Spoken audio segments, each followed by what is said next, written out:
The pop references and like Detroit Tigers and all that stuff. What does that like? Yeah, maybe to do that. It's pretty cool. I enjoy it. You know, it's nice to be.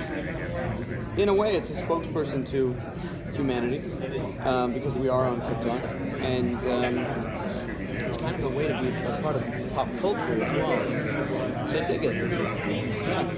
And he also knows where things are going. He knows where things are headed, possibly. Yeah. And he's trying to keep it that way, and it's the things that are good about the world. He's trying to keep Superman, you know, the bright future that we have.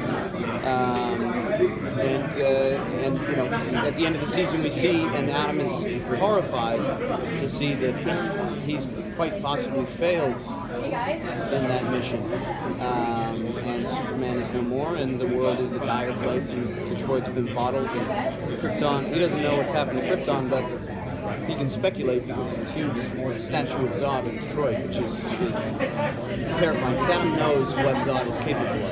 And I think we all know that Zod's a pretty bad man. So I have to ask, is there anything that you think Krypton as the show kind of has liberty or lenience on being on the Syfy? Is there anything that being a part of the Syfy network has allowed Krypton to do? Maybe you've been able to do a plot twist. Basically, is there anything in science fiction that you're really glad is a part of the show, if that makes any sense?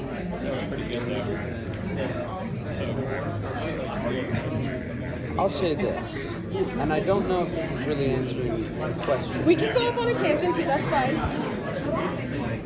I love doing this show because people love Superman and people love comics. And so when I'm dealing with interacting with fans, with executives, with people who don't even know the show, they know who Superman is. People love to read comics and they love mythology, and it acts as a guideline for their lives and helps them. And people are genuinely happy, excited, and they feel a sort of collaboration when they're talking to you, because they can say, are you going to go this way like they did in this and that?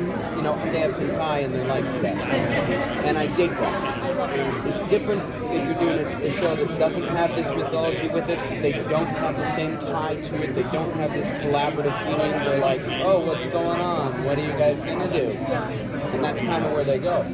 But to have people be genuinely excited, and not in some weird creepy way, in a genuine, like, impassioned place. I dig it. Well, that's what I meant to ask. Like, however you just answered it, that's what I was going for, so cool. Thank you. Cool. We made it work. Go ahead. Say about Adam's arc this season, since it seems like he's pretty... Well,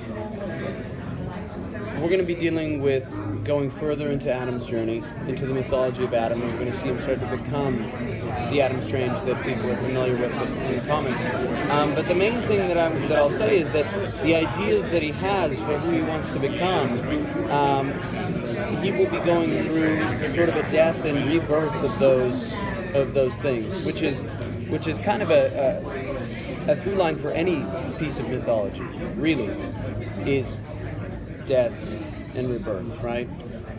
Or first, like a pain, a crucifixion, a price to pay, then a death, then a rebirth. And, you know, we've seen him go through the pain of it.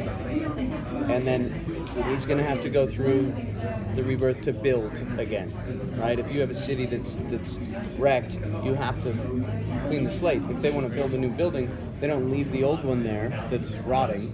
They tear it down, they till the soil, they redo the foundation, and then they build up. And I think that's the journey that we're going to see Adam go through. And I think that's the journey that we're going to see the show go through this season, is that there's going to be a lot of like, okay, we have a bad regime coming in, we have these terrible things that have happened. We need to destroy some of this and rebuild it. Is that kind of answer? Was that like a full? You were like, whoa, that's a good intense. It's heavy, but it's There were a couple of hints last season that Adam is bisexual. Is that something that's going to be explored at all this season? To be honest, I don't know. Perhaps, but perhaps not. I think that it was I'm gonna probably say it might not be as much because it's my understanding that Alana may be introduced, and as everyone knows, Alana is the love of his life and sort of the reason for his being to such a large extent that I think the whole thing with him kind of possibly maybe being bisexual or sexually fluid,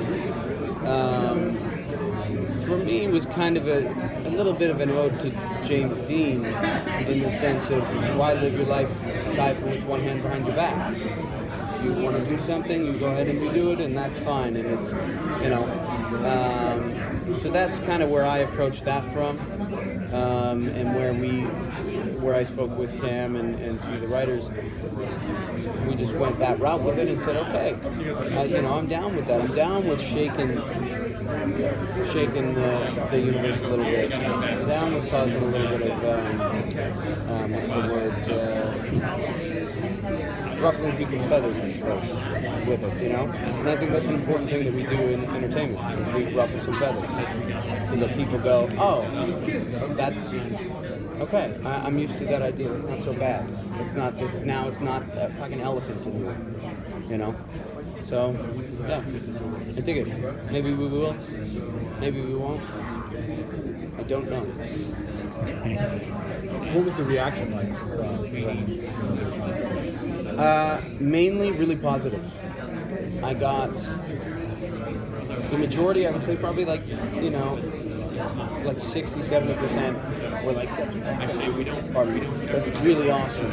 And then some, then I had a strong base of people going like, oh, he's gay, and going like, he's one of us. And I was like, listen, let's not be drawing lines in the sand and trying to compartmentalize or go like, oh, he's this group, and screw everyone else. It was like, no, he's moving between any and all. There doesn't need to be lines here. And then there was some that got upset, saying, this is terrible because he loves Alana, and you're like thwarting all the comics, and shame on you for all the history of this. And we're like, listen, we all know that when someone writes a comic, things change. You pick up the first edition, you pick up the newest version or volume of the comic, you're like, oh wow, he has a different hair color.